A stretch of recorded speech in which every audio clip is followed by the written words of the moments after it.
Dobar dan, zovem se Milan Mihajlović, zaposlen sam na Univerzitetu Metropoliten i profesor sam na predmetima vezanim za menadžment u sportu.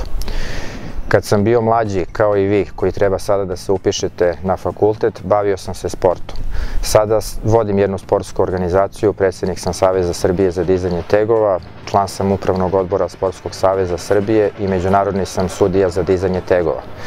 Ovo što sam vam nabrojao pokazuje koliko je različitost u zanimanjima koje mogu da postoje kada završite sportski menadžment. Dakle, možete da vodite jednu sportsku organizaciju, možete da se bavite organizacijom sportskih događaja, možete da vodite jedan sportski objekat, možete da se bavite problemom sportske industrije, proizvodnjom i distribucijom sportske opreme, možete da se bavite jednostavno marketingom sportskog događaja, sportskih organizacija ili pojedinaca, zatim upravljanjem karijerom sportiste.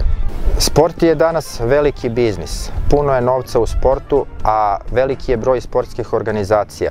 Dakle, zbog brojnosti sportskih organizacija, zbog brojnosti učesnika u sportskim događajima i zbog obrata novca koji postoji u sportu, potreban je školovan kadar koji će voditi sport.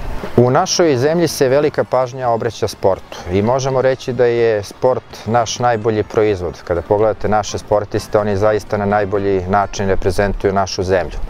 S druge strane, kada uzmete u obzir broj sportskih organizacija, broj sportskih događaja, broj učesnika i obrat novca, sasvim je logično da jedan školovan kadar mora da radi u organizaciji i planiranju sportskih događaja. Sport je fenomen današnjice, a ubeđen sam, jer sva istraživanja tako pokazuju, menadžer u sportu je profesija budućnosti.